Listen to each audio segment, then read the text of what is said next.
शेतकरी मित्रांनो, माझं नाव विशाल माळी. आपण थोडं बघू शकता, आपण वांगे लावलेले ते.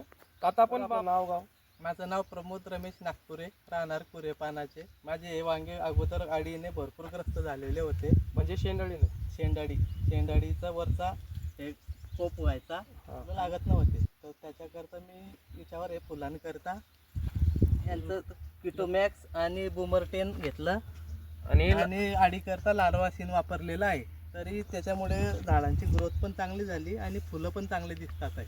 फुलं पण चांगलं दिसतात. हो. तुम्ही याच्या पहिले भरपूर वापरले होते का नाही वापरले होते याच्या पहिले? इतर कंपन्यांचे 2-3 आयटम वापरले, महागडे असल्यामुळे, तरी पण त्याचा काही एवढा खास रिझल्ट आला नाही. जसा लार्वासीनचा चांगला रिझल्ट आला, त्यामुळे त्याची ग्रोथ आणि नवीन पूर्ण आणि जे नीलगाय वगैरे तोंड लावत होते, म्हणजे नीलगाय लोदरे वगैरे आहेत ना, ते पण येताना समजा. ते पण येतात. म्हणजे तुमचा एक आज तुम्ही स्वतःला हो. हे समजू शकता समजा.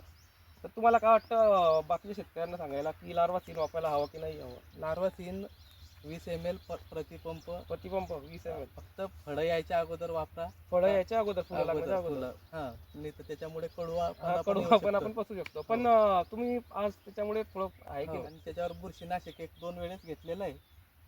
याच्यावर चिटोमॅक्स घेतलेलं आहे. हो. चालेल. पण दादा, तुम्ही शेतकऱ्यांना काय सांगू इच्छितो की याच्या पुढे तुम्ही लार्वासीन, बुमरटेन आणि ते वापरत राहा.